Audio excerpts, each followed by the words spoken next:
Aïe.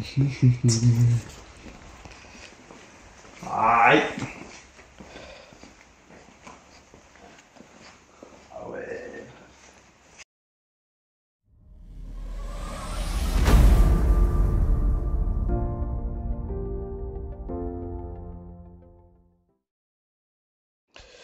Bonjour à tous, bienvenue sur la chaîne de Project Dips. Nous sommes à l'intérieur, mais nous sommes carrément en haut, donc au niveau de ma mezzanine. Et c'est un endroit que j'ai jamais montré. C'est là où j'accueille les clients et je montre les couleurs. Parce que c'est un projet un peu spécial, première fois que je vais réaliser. Je vais faire un covering sur ce casque de moto. Donc ça va être plus une utilisation de karting. Et donc le client il m'a demandé de faire un effet bleuté à l'avant et violet à l'arrière. Donc ça va être une première pour moi. Comme d'habitude, hein, je vais essayer d'enlever le maximum de pièces. Et donc ça, je crois, j'ai pas le choix. Je vais regarder de plus près comment on enlève correctement. Et forcément, bah, le Sparko, on va plus le voir. Mais il est un peu en relief. Donc peut-être on va le voir sous le covering. Et donc là, c'est vraiment un projet artistique parce que il savait pas trop comment faire.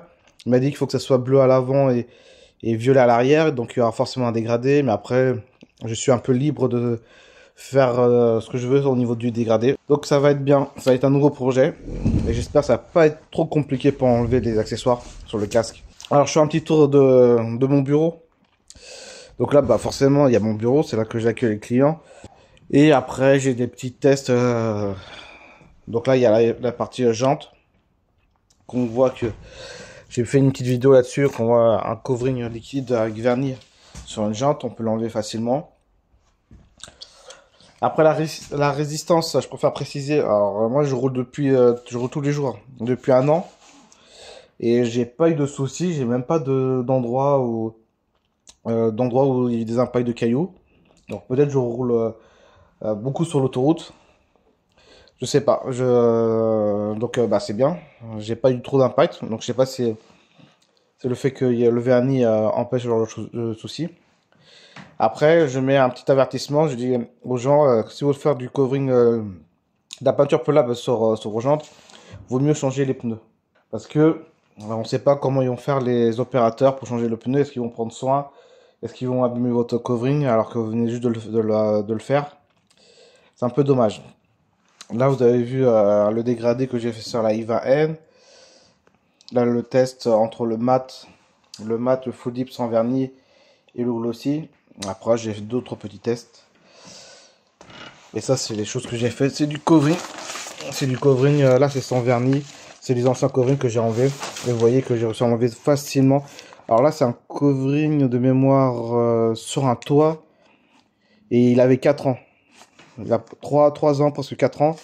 Et j'ai réussi à enlever facilement. Et donc, je peux te dire que avec un vernis, ça va être encore beaucoup plus long.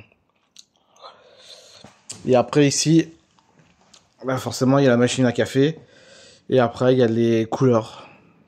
Donc, c'est un peu le bordel parce qu'il y a pas mal de gens qui sont passés, qui ont regardé. Alors là, c'est juste des exemples de couleurs que vous pouvez venir voir. Et après, je peux en avoir d'autres. Hein. Et surtout, avec la peinture pelable, on peut faire des mélanges de pigments et de couleurs. Et là, vous voyez des exemples. Là, c'est le même pigment qui a été posé entièrement sur le test. Et là, sur la partie de gauche, et ben, c'est le vernis avec glossy. Et là, c'est sans vernis. Donc, vous voyez que là, une grosse différence de couleur. C'est beaucoup plus profond. La couleur, elle ressort beaucoup plus. Forcément, quand on apporte de la brillance, c'est beaucoup plus beau au niveau couleur. La couleur est beaucoup plus profonde. Donc là, j'ai arrêté un peu de faire les tests parce que j'ai pas eu trop le temps. Et après, c'est un coût. Hein. Faire des tests, ça prend du temps. Et il faut acheter des pigments de test. Donc là, j'en ai pas de nouvelles couleurs à vous montrer. J'en ai 2 en stock, mais que j'ai pas eu le temps de tester encore. Et le nard doré, que j'ai jamais fait encore sur un véhicule. Pourtant, c'est très demandé. Après, celui de Full Dip, il est un peu clair. C'est pour ça en glossy, il passe beaucoup mieux parce que la couleur est un peu plus profond, plus sombre qu'en mat et en satin. Donc, de préférence, je conseille aux clients, bah, si vous faites un nard doré, couleur unie, donc c'est non métallisé, il faut le faire en finition glossy. On retourne sur le casque. Donc, je vais vous montrer quelques étapes, bah, comment j'enlève certaines choses et surtout, qu'est-ce que je fais comme dégradé. Allez, on se retrouve tout à l'heure. Voilà, j'ai terminé d'enlever toutes les prises d'aération en plastique. Alors il faudra faire attention de bien boucher les trous pour éviter qu'il y ait la peinture aille à l'intérieur, parce qu'après sinon ça va rester, il y aura une odeur qui va persister très longtemps. Donc c'était pas compliqué, ça s'enlève facilement. Après je sais pas si c'est le cas sur tous les casques. C'est juste avoir des spatules en plastique et ça s'enlève très très facilement. En 10 minutes, 15 minutes ça s'est fait. Sans casser, malgré que ça soit un peu fragile. Et mais par contre là, cette partie-là, alors je sais pas si ça s'enlève. Toute la mousse intérieure.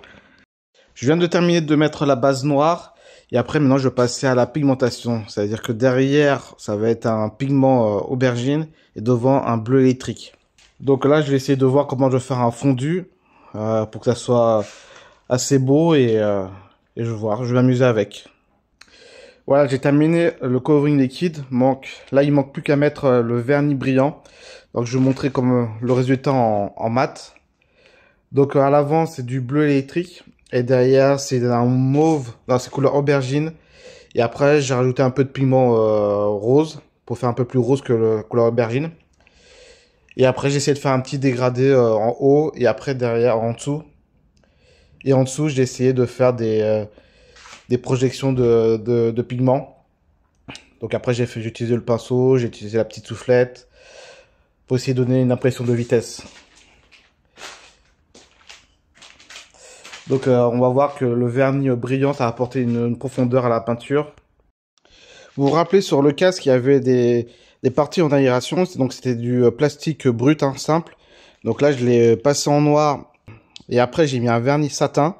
Alors la particularité, c'est que j'ai rajouté quelques petits pigments d'interférence bleu et rouge. Donc là, quand il y aura de la lumière dessus, je sais pas si vous voyez bien, ça fait quelques petits paillettes. Donc c'est très léger parce que déjà le vernis satin ressort moins que par rapport au brillant. Mais ça fait un petit détail en plus, vraiment minime et je pense que c'est mieux qu'un simple noir satin. Ça donne vraiment une petite personnalisation en plus.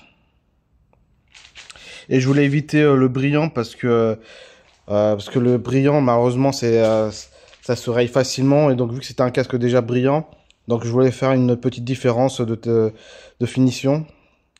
Donc, mettre du satin. Le mat, c'était un peu trop classique.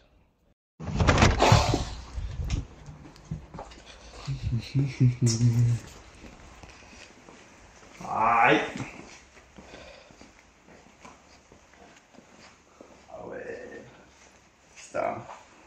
Je peux le prendre? C'est sec là, hein? Ouais, c'est sec. Ah ouais. Putain, le dégradé, franchement, il rentre super bien. Putain. Ah ouais. Ah, j'adore. La peinture Pelab est terminée. C'est un casque, mais c'est assez long à faire. Parce qu'il y avait pas mal de choses à enlever. Comme je le dis, il y avait les parties en plastique. Je les ai refait 2 fois parce que le premier en 2, ça m'a pas plu. Et donc, comme je vous ai montré, qu'on mettait de la lumière par-dessus, et ben on avait quelques petits pigments. Donc là, c'est beaucoup mieux. J'ai vraiment fait un noir satin, parce que l'autre, la première version, c'était du noir mat. Et le rendu était un peu trop gris. J'ai préféré tout refaire, et là, c'est beaucoup mieux. Alors, je vais mettre la lumière. Je vais mettre une petite lumière dessus, comme ça vous allez voir les pigments et les dessins que j'ai fait. Donc, sans le vernis brillant, on voyait beaucoup plus les dessins. Et là, en mettant le vernis brillant, là, ça atténue énormément. Donc, la prochaine fois, faut se lâcher beaucoup plus et bien exagérer pour que ça ressorte après avec le vernis. Il y a un joli dégradé. Donc, le client m'a demandé un bleu. C'est le bleu électrique de Full-Dip. Et derrière, c'est un mélange de violet et de mauve pour avoir un violet avec un effet un peu rose. Et après, la particularité, c'est que ici, on a un rendu un peu violet. Donc quand il ferme complètement, on voit plus du tout le violet, et quand on ouvre, on voit le violet. Alors peut-être j'aurais dû faire du rose, mais après j'avais peur que ça fasse un peu cliché oreille de manga. Peut-être j'aurais dû en parler avec lui. Mais bon, sur le moment, j'ai fait ça. Et donc là, c'est un violet un peu bleuté. On voit légèrement. Faut vraiment se rapprocher pour le voir. Mais voilà, si j'avais fait du rose complètement, là, de loin, on aurait vu et ça aurait fait des oreilles de chat. Est-ce qu'il aurait aimé? Je ne sais pas. Donc là, c'est assez discret et avec le dégradé. Donc c'est une bonne expérience, hein. C'est mon premier casque que je fais. Alors c'est pour ça que je fais cette vidéo, parce que c'est pour montrer en vraiment détail le résultat, vous me dire la première impression. Donc comme je disais, hein, c'est petit mais c'est long à faire parce que faut tout démonter. Ce qui s'est passé, c'est que j'ai fait le casque, la couleur, j'avais mis le vernis. Vu que j'avais utilisé un ancien vernis, j'ai vu que le rendu était pas aussi bien que ce que je voulais. Alors ce que j'ai fait, bah, j'ai reponcé complètement le casque et après j'ai remis une couche de vernis avec le vernis que j'utilise actuellement. Et c'est beaucoup mieux. Donc il y a beaucoup moins de peau d'orange. Il y en a un peu, forcément, parce que c'est pas une vraie peinture. Mais je peux vous dire que le résultat, ça choque personne et ça me choque pas du tout, alors que j'ai vraiment l'œil pour regarder un peu la peau d'orange. Je vois les défauts, mais ça me choque pas. Franchement, c'est un très beau résultat, sachant que on peut le retirer et le refaire complètement le casque, si besoin. Et limite, on peut même reponcer, pour info, hein, on peut même reponcer directement, remettre des couches de covering et après remettre du vernis. Donc après, oui, forcément, ça fait une plus grosse épaisseur. Ça va être peut-être un peu plus dur à enlever. C'est pour ça qu'on peut le faire que 2 fois. Au bout de 3e fois, ça fait un peu trop. Parce que sinon, quand vous avez pelé, bah, ça va se casser tout le temps, comme des chips. Parce qu'il y aura trop de vernis. Donc je suis content du résultat. Bah, j'attends l'arrivée du client pour lui livrer le casque. Et j'espère qu'il va aimer. En tout cas, je vous remercie d'avoir regardé cette vidéo. C'était pas grand chose, mais voilà, c'est une petite vidéo que je voulais faire. Et on se dit à la prochaine. Ciao.